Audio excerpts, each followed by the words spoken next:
우리나라의 역사를 보면 조선시대의 왕조는 이제 이조 조선이라고 하죠. 이때 고려에서의 종교는 불교였고, 조선이 이제 이씨 조선을 세우면서 종교가 이제 유교로 바뀝니다. 여러분 잘 알다시피. 그래서 예를 중시하며 이제 우리나라의 문화를 형성하게 됩니다. 얼마 전에 저도 이제 노노라는 책도 읽어봤는데, 이 유교라는 것이 단순히 뭐 제사 드리고 뭐 예법을 중시하는 것이라기보다는 이 사람과 사람 사이의 도리를 예와 또 인으로 설명하는 것이 바로 유교이더라고요. 그래서 유교의 법도들을 잘 따르면 참으로 사람이 사람 사이에 어떻게 행할 수 있고 어떻게 대해야 되는지를 알려주는 이 가르침들이 가득합니다. 그런데 이제 조선시대의 초기와 다르게 이후에 이 유교가 매우 고착화되고 또 사회 문화 가운데 어떤 권위에 있는 사람들을 많이 지지하면서 이 유교가 제대로 사람과 사람 사이의 모습들을 갖추지 못하게 되죠. 그래서 실학이 등장하게 됩니다. 사실 처음에 이씨 조선에 설 때 유교의 모습과 후기의 유교의 모습은 많이 다르다고 볼 수 있습니다. 초기의 유교는 이제 사람과 사람 사이에 참된 모습을 갖춘 나라를 세우기 위해서 이 유교라는 걸 도입했지만, 이후에 이 유교는 사람의 권위를 세우는 어떠한 종교의 도구로 사용되고 말았죠. 이후에 이제 해방 이후에 기독교가 들어오기 시작했죠. 그러면서 이 유교적인 문화를 조금씩 걷어나기 시작했습니다.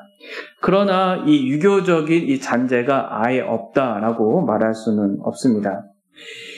교회사를 가르치는 이제 선생님 중에 한 명인 이상규 교수는 이 다음과 같이 한국 교회의 모습을 진단한 적이 있습니다. 한국 장로교회의 감독 교회화 현상이나 교권 행사는 다분히 한국적 문화 토양에서 형성된 측면이 깊다라고 말했습니다. 한국의 장로교회가 소개된 이후 한국의 고유한 문화, 곧 유교의 권위주의 혹은 신분주의의 영향으로 장로교회에 로마 카톨릭적 계층주의가 나타나고 권위주의적 교권이 행사되는 것 같다라고 말했습니다. 장로교회 정치의 주요 원리는 뭐죠? 감독제가 아니고 저희는 회의체잖아요. 회의에서 결정하는 것이 장로회의 주요 정치 원리인데, 로마 카톨릭은 그에 반대로 감독제죠. 그래서 감독이 권위를 가지고 하는 정치 체제입니다. 그런데 한국의 장로교회는 마치 감독제와 같은 모습을 갖고 있는데, 그 원인이 유교적인 영향을 많이 받고 있다라고 이 교회 역사가 교수인 이상규 교수는 설명하고 있습니다. 이런 면에서 장로교회의 이 권위의 모습은 도대체 어디에서 오는가라는 것을 한번 성경을 통해서 오늘 확인해 볼 수 있을 것 같습니다. 우리 신앙 가운데 참된 권위는 도대체 어디에 두어야 하는가라는 것이죠. 우리는 이 대답을 잘 알고 있습니다. 예수님 하면 거의 다 대답이 맞아요. 예수님께 권위를 두어야 합니다. 오늘 본문을 그래서 그런 의미에서 살펴보면 참 좋을 것 같습니다. 오늘 본문은 다음과 같은 말로 시작합니다. 그들이 가버나움에 들어갔습니다 라고 말을 합니다. 근데 예수님께서는 이제 나사렛에서 나온 이후에 갈릴리로 가시죠. 갈릴리에서 오셔서 복음을 선포하십니다. 마가복음에 보면 마가복음의 내용을 지금 중심으로 말을 하고 있습니다. 복음을 선포하십니다. 특별히 이 주목해 볼 내용은 이 복음에 대한 내용, 특히 예수님께서 복음을 전한 내용을 기록한 이 장면은 마가복음 1장 14절과 15절이 유일합니다. 다른 데는 예수님이 복음을 전했다고 하지 그 복음을 전한 내용이 무엇인지를 나타나고 있지 않아요. 마가복음 1장 14절 15절에 보면 때가 찼고 하나님 나라가 가까웠으니 회개하고 복음을 믿으라 라는 것이 예수님이 전한 하나님 나라의 복음의 내용입니다. 이후에 예수님께서는 갈릴리 해변에서 이제 제자들을 부르시지요. 네 제자를 부르십니다. 시몬과 안드레, 야고보와 요한을 부르시죠. 그 다음에 이제 가버나움으로 들어갑니다. 가버나움은 아주 작은 동네예요. 갈릴리 북쪽에 있는 동네인데요. 그곳의 이 지역은 교통이 조금 활발하고 상업이 좀 활발합니다. 그 말은 즉 사람들이 왕래가 많다라고 볼 수 있습니다. 예수님께서는 이 가버나움을 거점으로 해서 갈릴리 지역에 두루 이제 복음 전파의 사역을 행하시죠. 특별히 마가복음 1장 21절부터 몇 절까지냐면 이 39절까지의 내용들은 이 가버나움에 있었던 일들을 열거하고 있습니다. 그 첫 번째가 오늘 본문 회당에서 더러운 귀신 들린 자를 쫓아내신 것. 두 번째는 시몬 장모 베드로의 집에 가서 베드로의 장모의 집에 가서 병을 고쳐주신 것. 그리고 이제 여러 마을 가까운 곳에서 전도를 한 다음에 나병 환자를 고쳐주시죠. 특별히 이 오늘 본문의 위치는 아주 독특한 위치를 갖고 있습니다. 예수님께서 복음을 전파하시고 실제적으로 복음이 무엇인지를 나타내는 행동의 장면에 첫 번째가 등장하는 내용이고 또 가버나움에서의 일 중에서 첫 번째로 등장하는 내용입니다. 그런 면에서 마가복음 오늘 1장 21절에서 28절은 예수님의 복음이 도대체 어떤 복음인지를 나타내는 어떤 이야기라고 볼 수 있습니다. 오늘 본문은 아주 흥미로운 이 내용을 담고 있어요. 예수님께서 앞부분이 뭐냐면 예수님께서 회당에 들어가셔서 가르쳤다는 내용이 있습니다. 그 중간에 보면 회당에서 더러운 귀신 들린 자를 쫓아내는 이야기가 있어요. 에피소드가 있고 그 다음에 그 이야기를 듣고서 다시 한번 회중이 말하기를 사람들이 말하기를 권위 있는 새로운 교훈이다 라고 말하고 있습니다. 그러면 여러분들이 이 본문을 봤을 때 질문을 한번 드려보겠습니다. 우리는 성경을 생각하면서 보잖아요. 오늘 이야기는 더러운 귀신 들린 사람을 쫓아내는 이야기인가요? 아니면 예수님께서 새로운 교훈을 하였다라는 이야기일까요? 예. 아주 흥미로운 사실은 뭐냐면 예수님께서 교훈적인 말을 했긴 했는데 그 내용이 무엇인지 기록하고 있지 않습니다. 그러면 이 본문에 있는 내용의 이 초점은 귀신을 쫓아냈다는 데 있을까요? 아니면 예수님께서 권위 있는 가르침으로 가르쳤다는 데 있을까요? 예. 그럼 무엇을 예수님이 가르쳤지요? 알 수 없어요. 그럼 예수님께서 권위 있는 새로운 교훈이라는 것은 도대체 어떠한 교훈일까요? 예. 그런 궁금증이나 어떤 이 본문을 알고자 하는 이러한 열심을 가지고 오늘 본문을 본다면 아주 흥미롭고 재미있게 볼 수 있습니다. 하나님의 말씀이 참으로 너무나 이렇게 의미 있게 다가오는 것을 볼 수 있죠. 저는 이렇게 정리를 해봤습니다. 오늘 본문에서 예수님께서는 이 더러운 영을 쫓아내는 능력을 통해서 서기관들과 같지 않은 이 메시아적, 즉 그리스도적 권위가 무엇인지를 나타내시는 분입니다라는 것을 오늘 본문은 말하고 있다고 생각합니다. 그러니까 예수님이 누구인지를 분명히 알면 예수님의 권위가 들어갈 것이고 그 권위에 따라서 가르침이 있으면 그 가르침에 순종하게 되겠죠. 예수님께서는 이제 가버나움에 들어가셔서 안식일에 회당에 들어가셨습니다. 예수님은 유대인이시죠? 유대인의 전통에 따라서 안식일에 회당에 들어갔습니다. 회당은 언제 생겼냐면 여러분 잘 알다시피 바벨론 포로 이후에 생긴 이 장소예요. 성전이 무너지니까 유대인들이 하나님의 말씀을 배울 곳이 없잖아요. 그러니까 회당이 생긴 거죠. 그러니까 곳곳에 회당이 있어서 이제 거기서 가르침이 있고 또 예배도 주어지고 집회 형식으로 예배도 주어지고 있었던 곳이 바로 회당입니다. 때로는 재판도 열리죠. 그래서 이 회당이라는 것은 유대인들이 살아가는 이 공동체의 중심적 역할을 하는데 주로 설교는 회당장이 하겠죠. 근데 예수님이 어떻게 설교했을까요? 가르쳤을까요? 예수님이 랍비였을까요? 네. 여러분 생각하는 것과 달리 유대인들의 회당은 상당히 개방적입니다.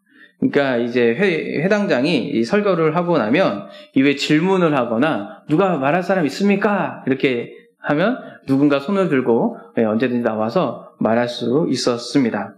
그래서 우리가 생각하는 이 한국에 있는 상황은 야, 목사님 아니면 다른 사람이 감히 어떻게 말해? 이렇게 하는데 이제 회당장의 모든 설교가 끝나면 이제 자유롭게 말할 수가 있게 되는 거죠. 그래서 예수님 아마도 그러한 기회를 얻었을 것 같아요. 그래서 예수님께서 회당에 들어가셔서 가르쳤습니다. 무엇을 가르쳤는지 알 수 없어요. 본문에 안 나오거든요. 회당장에 들어가서 예수님은 분명히 가르치셨습니다. 그런데 그 행만 말아주고 어떤 내용인지 모릅니다. 반응이 등장합니다. 예수님이 가르쳤습니다. 사람이 어떻게 하나요? 놀랍니다. 깜짝 놀란 거예요. 그리고 말을 합니다. 그가 가르치는 것이 권위 있는 자와 같고 서기관들과 같지 않더라 라고 합니다. 아주 이 중요한 말을 이 사람들이 해요. 당시의 서기관을 생각해 봅시다. 서기관은 누구죠? 여러분 에스라 아시죠? 에스라는 율법을 연구해서 능통한 자가 에스라입니다. 서기관은 에스라의 후예라고 생각하시면 돼요. 그 바리새인은 서기관과 좀 달라요. 바리새인은 당파예요. 바리새인은 이제 계층이 많아요. 뭐 서기관도 있고, 뭐 목수도 있고, 막 여러 가지 사람들이 섞여 있는 게 바리새파고요. 서기관들은 율법 학자예요. 그 율법을 열심히 공부하여서 사람들에게 알려줬던 것이 이제 서기관들입니다. 그럼 그들이 어떤 것들을 주로 가르치면 구약의 율법들을 가르쳤잖아요. 여러분 잘 알듯이 탈무드 아시죠? 그리고 최근에 한국에도 번역됐어요. 미시나. 되게 두꺼운 책인데 보지 못했어요. 미시나도 번역됐어요. 미시나나 탈무드를 활용해서 구약의 말씀들을 이제 사람들에게 가르쳐주는 일들을 했던 걸 서기관들이에요. 그러니까 공부를 열심히 했겠죠. 그래서 지금 이 교회로 말한다면 이제 신학 교수 같은 사람들을 막 율법에 막 연구에 매진한 사람들, 그래서 사람들이 알려주는 사람들인데 그 사람들이 권위가 있었겠죠. 네, 근데 그들과 같지 않고 권위 있는 자와 같다고요. 그러면 이 서기관들이 가지고 있었던 이 전통적으로 유대인 사회에서 가졌던 이 전통과 다른 또 다른 권위를 예수님이 가지고 있다라고 오늘 본문은 말을 하고 있어요. 그게 도대체 어떤 권위일까요? 그런데 그 질문이 생길 때 본문은 무엇을 얘기하나요? 더러운 귀신 들린 사람이 등장했다라고 말합니다. 뭔가 새로운 일이 일어나는 걸 또 이 에피소드가 시작되는 거예요. 답을 해주지 않아요. 어떤 내용을 가르쳤길래 서기관과 다른 내용을 가르쳤을까? 우리 여기서 너무 큰 상상력을 발휘하지 말고 본문을 조금 더 집중하는 게 좋겠습니다. 더러운 귀신 들린 사람. 조금 더 이제 원어적으로 표현하자면 더러운 영에 들린 사람 이렇게 말하는 것이 조금 더 정확한 표현 같습니다. 왜 이렇게 표현하냐면 더러운 영과 반대되는 것은 거룩한 영이죠. 거룩한 영은 성령이라고 합니다. 지금 성령과 반대되는 이 더러운 영에 들린 사람을 지금 성경에서는 등장시키고 있습니다. 성령은 우리를 정결하게 하죠. 더러운 영은 우리를 부정하게 합니다. 그렇다면 이 더러운 영은 이 사람들로 하여금 부정한 일을 하게 하는데 그 부정한 일이라 함은 구약 성경을 보면 하나님의 뜻에 반대되는 것이 부정한 일입니다. 그러니까 레위기에 기록된 모든 말씀 정결과 부정을 얘기했을 때 그게 왜 그렇게 되는지 몰라요. 하지만 거룩한 하나님의 백성은 하나님의 뜻에 따라서 거룩으로 행하라는 거예요. 그럼 부정은 뭐예요? 하지 말라는 걸 하면 부정한 거 되는 거죠. 그러니까 이 더러운 영은 이 사람을 붙잡아 놓고서 하나님의 뜻에 반대되는 것을 합니다. 그래서 특별히 이 당황스럽게 하는 것은 여기에 이 더러운 영이 있는 장소가 어디죠? 회당. 그리고 이 날은 무슨 날이죠? 안식일. 그러면 거룩한 안식일에 거룩한 회당에서 더러운 영이 있는 거예요. 야, 이거는 아주 독특한 사건이에요. 거룩한 안식일에, 거룩한 회당에는 누가 그곳을 주관하고 있어야 되죠? 성령이. 거룩한 영이 주관하고 있어야 되는 그 장소와 그 날에 지금 더러운 영이 등장한 거예요. 예. 그러면서 하나님의 다스리는 이곳에서 더러운 영이 다스리는 일이 생기는 겁니다. 그러니까 이 배경은 뭐냐면 지금 더러운 영과 거룩한 분과의 싸움이 일어날 것을 암시하고 있습니다. 자, 이제 싸움이 시작됩니다. 더러운 영과 거룩한 분과의 싸움. 거룩한 분은 누구죠? 예수님입니다. 자, 첫 번째, 더러운 영이 이제 예수님을 부릅니다. 호칭이 아주 흥미로워요. 자세히 보시죠. 나사렛 예수여! 라고 합니다. 이 말은 뭘까요? 나사렛이라는 것은 아주 별 볼일 없는 동네예요. 그러니까 기선제압을 하는 거죠. 야, 너 별 볼일 없는 예수여! 라고 말을 한 겁니다. 그러면서 이렇게 쉽게 말하면 이렇게 하는 거죠. 나사렛은 아주 작은 동네이기 때문에 사람들이 너를 주목하지 않아. 이렇게 이제 이 더러운 영 들린 사람이 이제 기선제압을 하는 거예요.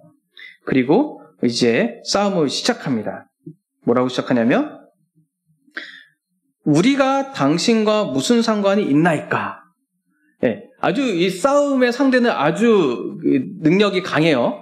그러니까 기선제압을 하는 거예요. 그리고 나서 이 말은 뭐냐면 당신이 나와 무슨 상관이 있습니까? 라는 이 표현은 구약에 보면, 사사기에 보면 암몬이 이 사사기 입다가 암몬과 싸웠을 때 하는 말이에요. 그러니까 싸움을 걸 때 하는 말이에요. 전쟁을 일으킬 때 하는 표현이라는 거예요. 그래서 이 전쟁을 이제 싸움을 일으키는 거죠. 너와 나와 무슨 상관이 있느냐? 라고 하는 거죠. 상관이 있으면 이제 싸우는 거. 상관 마시오. 그러면 내가 내 거를 지킬 테니까 너는 물러가 이 말이에요. 너와 무슨 상관이 있습니까? 나는 당신의 적입니다. 그러니까 나 상관하지 마세요. 라고 합니다. 자기 영역을 철저하게 지키고 있는 거죠. 이 사람은 내가 주관하고 있으니 당신은 이 사람에게 아무 관여하지 마십시오. 라는 말이에요. 그리고 이제 말을 하죠. 우리를 당신이 멸하러 왔나이까? 나는 당신이 누구인 줄 압니다. 드디어 예수님의 정체를 아는 표현이 나와요. 하나님의 거룩한 자입니다. 여러분, 마가복음에서 이제 예수님의 정체 아는 사람들은 나중에 백부장이 사람의 입을 통해서 나오지, 그 전에는 예수님의 정체가 드러나지 않아요. 그런데 지금 누가 알고 있는 거예요? 더러운 영이 알고 있는 거예요. 그럼 이 더러운 영은 분명히 하나님의 존재, 예수님의 존재를 알고 있었습니다. 하나님의 거룩한 자입니다. 이 말은 뭘까요? 예수님 당신을 내가 인정합니다 라는 말일까요? 맥락적으로 보면 지금 이 더러운 영은 지금 자기의 이 영역을 딱 세워놓고서 이제 예수님이 자기의 영역을 침범하지 않도록 하고 있습니다. 그러면 그 맥락 속에서 이 말을 이해한다면 당신은 거룩한 자이니 부정한 영인 나에게 오지 마십시오. 구약에 보면 거룩한 사람들은 부정한 사람 만지면 돼요, 안 돼요? 안 돼요. 거룩한 사람은 거룩한 곳에 있어야지 부정한 곳에 가까이 가면 안 돼요. 그러니까 그 말이요. 당신은 거룩한 분이니 나는 더러운 영이니 나의 있는 곳으로 당신의 행사들을 행하지 마십시오라는 거예요. 철저하게 예수님을 자기 밑으로 두고 싶은 거죠.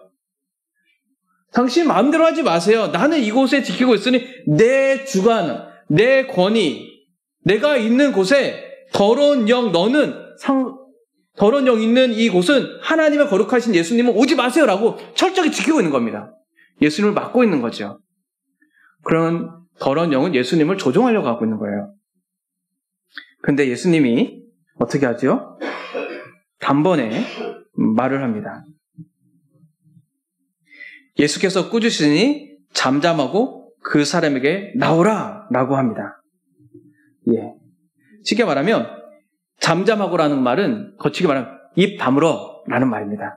좀 거치게 말하면 입 다물고 그 사람에게 나와라 라고 합니다. 그러니까 어떻게 돼요? 그 더러운 영이 예수님의 말씀을 듣고 나옵니다.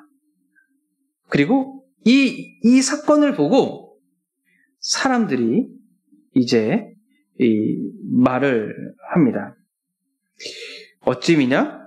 권위 있는 새로운 교훈이로다라고 합니다. 예수님께서 더러운 영을 제압하는 방식은 마술을 부리지 않았어요. 말을 했습니다. 말로 그 더러운 영 들린 사람에게 나와라. 그러니까 더러운 영이 나왔어요. 즉 예수님의 말에 그 더러운 영이 뭐한 거죠? 순종하였다라고 말을 하고 있습니다. 즉 이 권위의 논쟁에서 싸움의 승리자는 누구죠? 예수님이 된 거예요. 자, 이 말씀은 구약 말씀의 성취입니다. 만군의 여호와가 말하노라 그날에 내가 우상의 이름을 이 땅에서 끊어 기억도 되지 못하게 할 것이며 거짓 선지자와 더러운 귀신을 이 땅에 떠나가게 할 것이다 라고 말을 하는 거예요. 예수님이 귀신을 쫓아냄으로써 참으로 메시아이시고 그리스도이시고 그 하나님 나라의 권위이신 이 권위를 예수님이 갖고 있다는 것을 오늘 본문에서 나타내고 있는 것이죠. 그렇다면 여전히 우리는 이 땅에서 하나님 나라가 임하였지만 이 세상은 사단이 통치하는 세상이라고 성경은 말을 하고 있어요. 에베소서에 잘 나와 있죠. 우리의 싸움은 혈과 육이 아니요 통치자와 권세들과 이 어둠의 세상 주관자들과 하늘에 있는 악한 영들을 상대함이라 라고 말하고 있습니다. 그러면 여러분 이 세상 가운데 악한 영들이 존재하고 있는 걸 믿으시나요? 예, 아멘. 그러면 성령 또는 예수님이 이 세상을 하나님 나라의 백성들을 다스리고 있다는 것도 믿으시나요?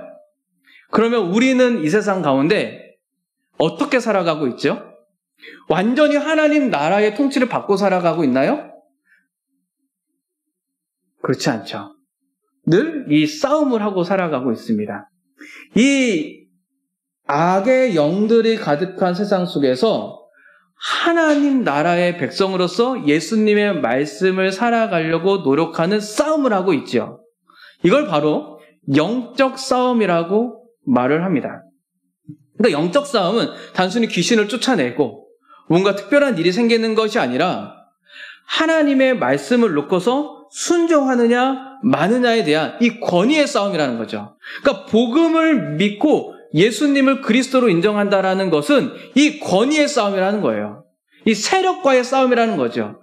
어느 세력에 더 권위를 두고 하나님 나라의 권위자인 예수님께 그 권위를 높게 두느냐 아니면 악의 세력의 권위자인 이 사단에게 이 순종하느냐의 싸움이라는 겁니다. 여러분 이것은 단순히 간단한 문제가 아닙니다. 요즘 세상을 보세요. 이 영적 싸움들이 뭐 귀신 이런 것들을 보지 말고 요즘 시대는 탈권위적 시대잖아요. 탈권위적 시대입니다. 예전에는 어떤 시대죠? 권위주의적 시대였어요. 권위주의적 시대에서 더 나은 세상으로 산다고 해서 탈권위적이 됐습니다. 그럼 여러분들에게 한 번 더 질문해 보겠습니다. 권위는 좋은 겁니까? 나쁜 것이에요? 권위는 필요한 것이에요.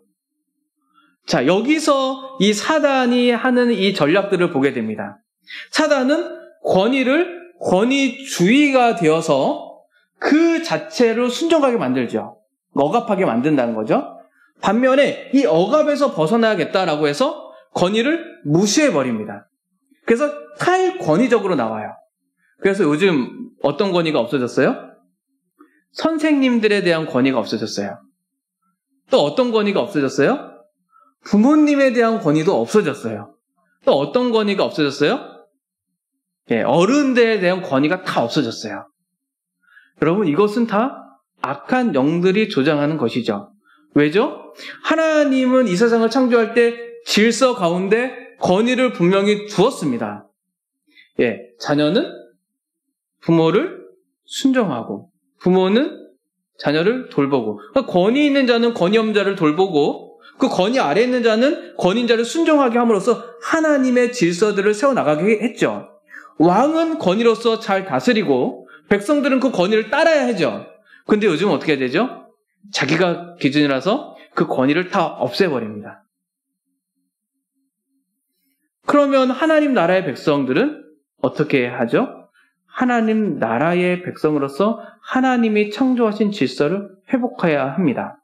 그런데 문제는 우리 스스로 그것을 할 수 있나요? 그게 문제죠. 그래서 그리스도가 필요한 것이죠. 하나님 나라의 통치가 필요한 것이죠. 하나님 나라에 들어갔을 때만 비로소 그리스도인으로서 내가 어디에 위치해 있는지 확인해 볼 수 있습니다. 권위를 따른다는 것은 나의 위치가 어디인지를 알 때 그 권위를 따를 수 있죠. 첫째, 우리는 하나님 나라의 안에서 하나님을 왕으로 섬기는 하나님의 백성들입니다. 아버지를 하나님으로 모시는 하나님의 자녀들입니다. 그런 면에서 우리는 권위 아래에 있습니다. 그렇죠? 그 권위 아래에서, 첫 번째 권위입니다. 그 권위 아래에서 하나님께서는 질서를 말씀하시죠. 부모와 자녀, 왕과 백성의 자녀, 이 질서들을 말을 합니다. 이것들을 임의로 정하는 것이 아니라 하나님 안에서 정해지는 질서들이에요. 그런데 사람들은 어떻게 생각하죠? 모든 사람들 질서를 지켜요. 근데 하나님 밖에 있죠. 자기 기준으로, 자기의 멋대로 그 질서를 세우고, 맞지 않으면 그 권위를 순종하지 않고, 그죠? 맞으면 권위를 내세우고. 이게 바로 우리가 싸우고 있는 영적 싸움입니다. 이 영적 싸움에서 승리하기 위해서 어떤 게 필요하냐면 하나님 나라의 복음이 필요한 것이죠. 그러니까 예수님께서 이 질서를 바로 세우는 분이 됩니다.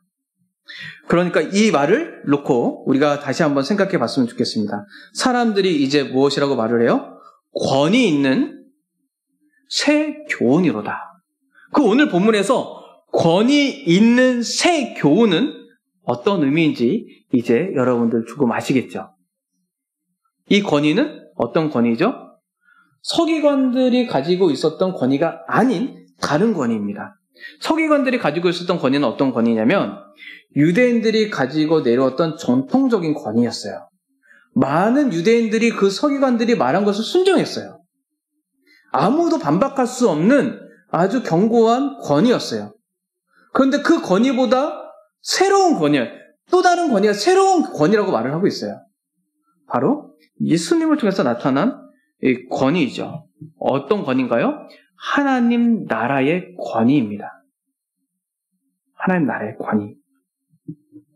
하나님의 나라의 통치를 통해서 나타나는 이 모습, 예수님이 다스리는 이 나라의 모습을 지금 예수님은 귀신을 쫓아내므로 보여준 거죠. 자, 본문 하나 볼까요? 이사야 42장을 한번 가보겠습니다. 이사야 42장 1절 그리고 7절과 10절을 보겠습니다. 제가 1절을 먼저 읽겠습니다. 내가 붙드는 나의 종 내 마음에서 기뻐하는 자 곧 내가 택한 사람을 보라. 내가 나의 영을 그에게 주었은즉 그가 이방의 정의를 베풀리라. 7절부터 10절까지는 우리 교독해 볼까요? 내가 눈먼 자들의 눈을 밝히며 갇힌 자들을 감옥에서 이끌어내며 흑암에 앉은 자들을 감방에서 나오게 하리라. 예,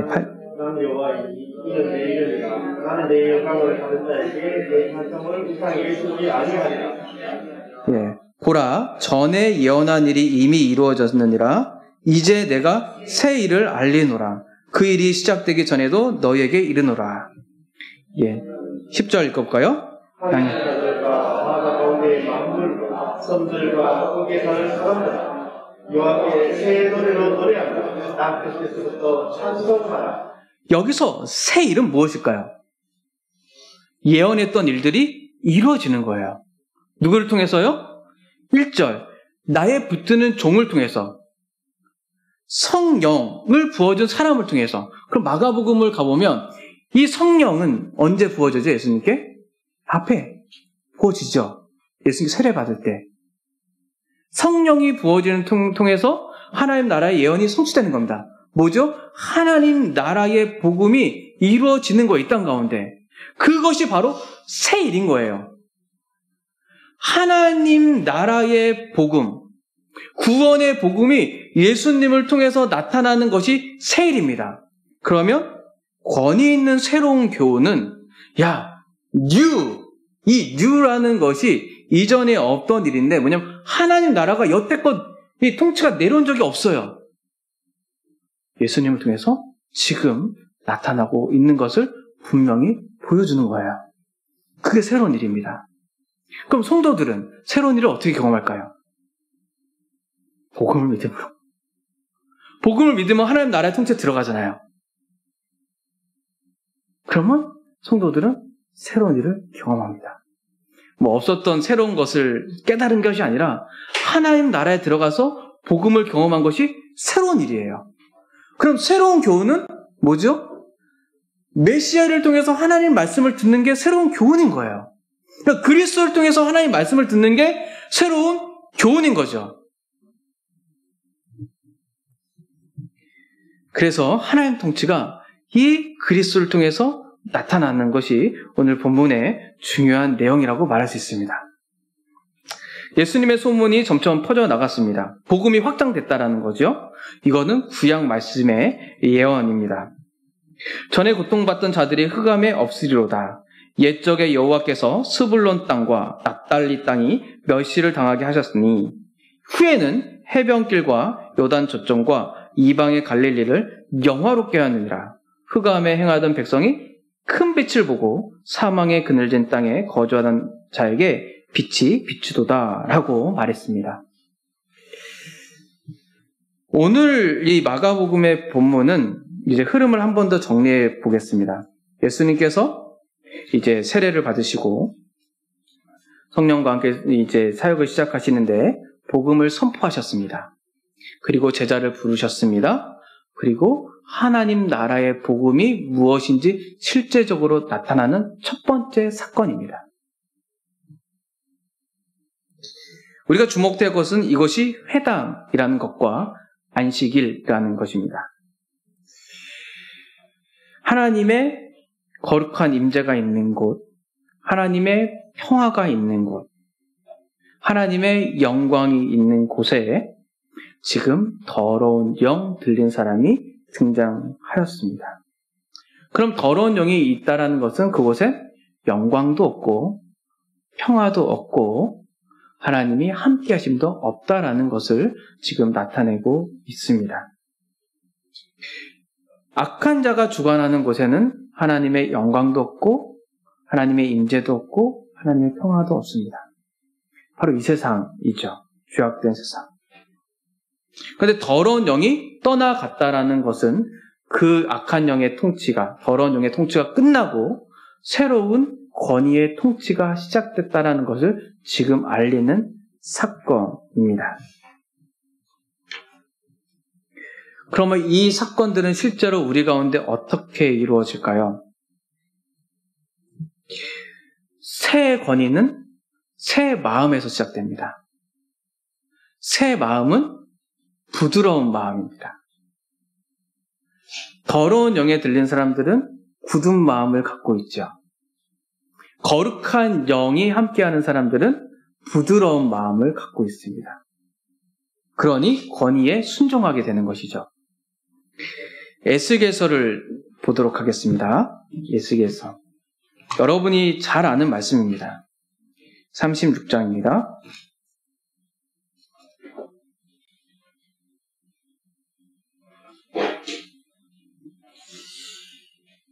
예.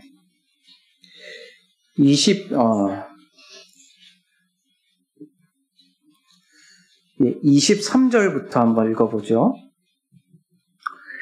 제가 읽어보겠습니다. 여러분 눈으로 읽어보세요.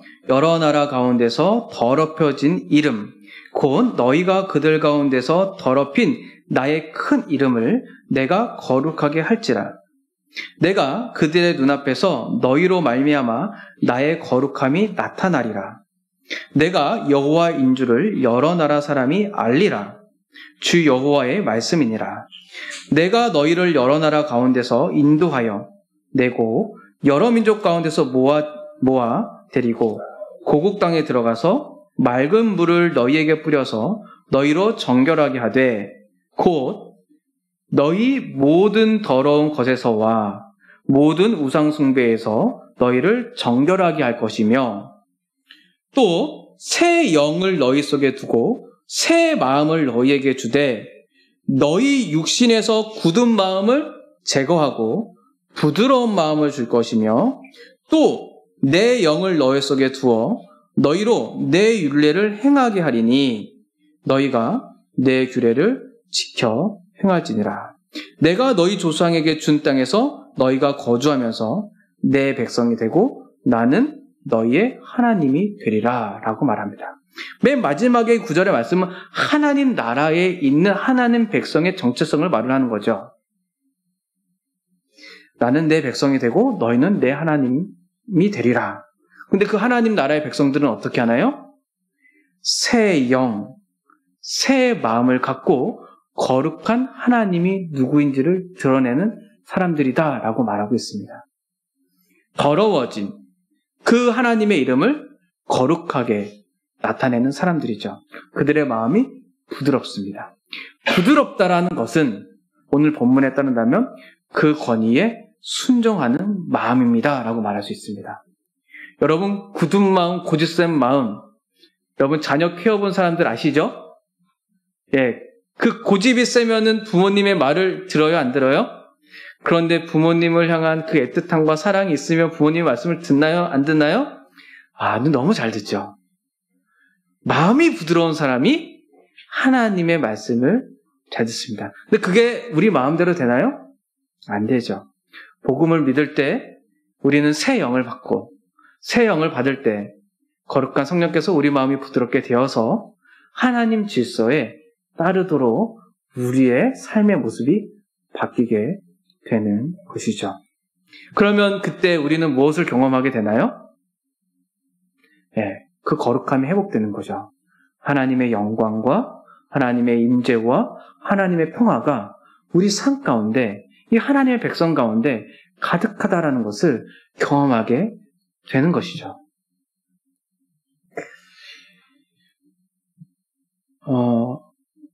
기독교에서도 이런 일들이 있습니다. 예수님의 권위를 따르는 것이 과연 성경적이냐라고 말을 하는 사람들이 있어요. 이 말은 즉 무엇이냐면 이 교회의 전통을 놓고서 하는 말입니다. 예수님은 그렇게 권위를 이렇게 주장했던 분이 아니라, 이 말을 바꾸로 말하면 예수님은 그렇게 전통을 중요하게 여기지 않았던 분이다라고 말을 하는 거죠. 오늘 본문에 말을 할 때 여러분 예수님은 전통을 하대하신 것 같나요? 아니면 이 전통을 이렇게 존중한 것 같나요? 여러분 이 구약 성경에 있는 이 말씀들을 풀어냈던 이 서기관들이 물론 성경에는 그들의 권위들이 너무 높게 되었다라고 말을 하고 있지만 그들이 하나님을 사랑하는 마음이 없었을까요? 그냥 단순히 표면적인 지식만 갖고 있었을까요? 예수님에게 이런 말씀하셨죠. 바리새인의 의와 같지 않으면 너희가 천국에 들어갈 수 없다. 그럼 바리새인들이 얼마나 열심히 살았는지 알 수 있겠죠.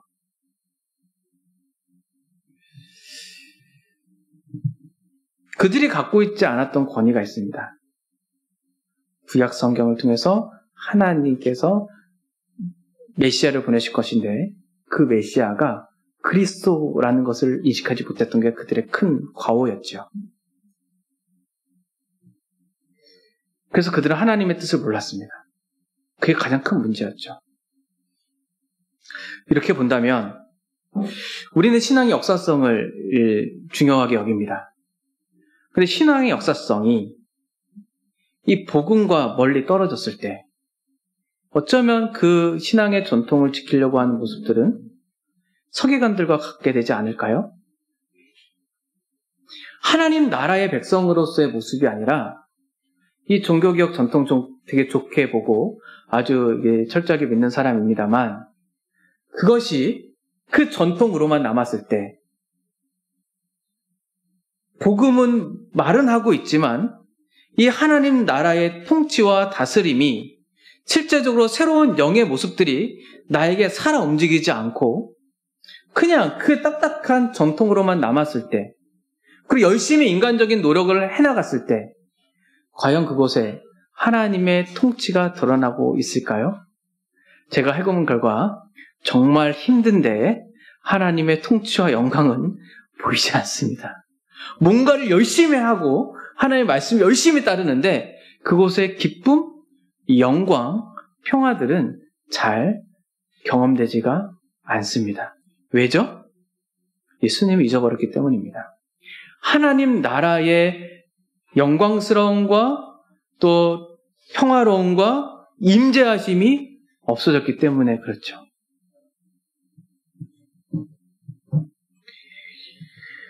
복음을 따르는 신앙은 예수님의 권위 아래에 있는 신앙입니다. 저는 예수님이 권위를 중요하게 여겼다고 생각을 합니다. 그래서 오늘 본문에 권위 있는 새로운 교훈이라고 말하고 있습니다. 그러면 이전 것들을 다 뒤엎어온 건가요? 아니죠. 이전 것들, 구약의 말씀들을 예수님께서 드러내신 겁니다. 그렇다면 예수님 안에 있지 않은 사람들은 어디에 있냐면 예수님 오기 전의 시대에 있던 사람들과 같이, 오늘 서기관들과 같이, 어쩌면 종교적인 열심이 매우 열심히 있고 기도도 하고 말씀도 열심히 보지만 예수님이 없는 곳은 옛 권위에 머물러 있는 거죠. 그러나 지금 우리의 시대는 예수님이 도래한 시대 가운데 살아가고 있습니다. 하나님 나라가 이 땅에 왔다고요. 그리고 악한 세대 가운데 하나님의 통치를 하나님의 백성들이 예수님을 통해서 믿고 살아가고 있습니다. 그건 단순히 지식적이지 않습니다. 실제적입니다. 더러운 영, 악한 영들이 있던 그러한 권위들을 우리의 삶 속에서 몰아내는 겁니다. 그래서 그 질서가 있으니 그곳은 어떻게 되죠? 평화로워지는 거죠. 여러분, 가정이 가장 평화로울 때 어쩐 때죠? 예, 독재가 있을 때입니다. 제가 키워봐서 압니다. 집안에 몽둥이가 등장하잖아요? 그럼 어떻게 되죠? 평화로워집니다. 예, 본인들 경험하시는지 모르겠어요. 안 하실 수 있겠지만 어쨌든 근데 그 몽둥이 없어지면 평화가 깨집니다. 그런데 그것은 하나님 나라의 일이 아니죠. 예수님께서는 자기를 희생하셔서 십자가에 죽으셔서 하나님의 사랑을 극진히 우리에게 보여주셔서 거기에 감동하게 되어서 우리를 감화시키는 권위입니다. 사람으로서는 도저히 할 수 없는 일들이죠. 그 일을 예수님께서 하셨고 그 예수님을 믿는 자가 마음이 부드러워서 그 권위를 인정하여서 세상 속에서 참다운 일이 일어나는 거죠. 여러분, 영적 싸움을 한 여러분, 예수님을 믿으십시오. 너무 간단한 일이에요. 예수님을 믿으십시오. 그러면 하나님 나라가 나타날 거예요. 하나님 나라의 권위가 보일 겁니다. 하나님 나라의 질서가 보일 거예요. 여러분 눈앞에 분명히 보일 겁니다. 자녀들도 보일 거고 어른들도 보일 겁니다. 그 질서는 나의 위치를 알아서 순종하는 마음이 있습니다. 그곳에는 하나님이 다스리는 영광스러움과 평화로움과 아름다움이 있습니다. 그리고 감격이 있습니다. 사람들이 오늘 뭐라고 했어요? 놀라서 고백합니다. 뭐라고요? 권위 있는 새로운 교훈이로다. 귀신들조차 순종하는 권위 있는 새로운 교훈이로다. 이러한 이 하나님 나라의 복음, 그 권위가 여러분 가운데 살아 숨쉬어서 날마다 정말 이 하나님 나라의 복음을 경험했으면 좋겠습니다. 기도하겠습니다. 거룩하신 하나님, 하나님은 참으로 왕이십니다. 하나님 나라의 왕이십니다. 하나님 나라가 이 땅에 나타났지만 어둠 가운데 있는 우리들은 하나님 나라의 이 땅에 도래한 것을 잘 보지 못합니다. 오직 복음을 믿을 때만, 믿음 가운데 있을 때만, 성령께서 우리 마음을 부드럽게 해주실 때만 그 하나님 나라의 영광스러움과 아름다움을 보게 됩니다. 하나님이 하나님 나라의 백성이 되어보니 여전히 이 세상에 악한 영들이 있는 것을 보게 됩니다. 그 세력들은 하나님의 질서를 파괴하고 있습니다. 하나님을 기준으로 삼는 것보다는 나를 기준으로 삼고 자기 자신을 기준으로 삼아서 이 세상에 더 좋은 세상을 만들려고 합니다. 그러나 그 모든 것들은 다 하나님의 질서를 부실 뿐입니다. 하나님, 이 악한 세상 가운데 영적 싸움을 하는 우리 모두에게 성령님께서 능력을 베풀어 주셔서 새로운 마음과 부드러운 마음을 가지고 하나님 나라의 백성으로 살 때 하나님의 영광과 하나님의 임재와 하나님의 평화를 날마다 경험으로 매일매일마다 우리 삶 가운데 하나님의 은혜에 감격하게 하여 주시옵소서. 우리 주 예수 그리스도의 이름으로 기도하옵나이다. 아멘.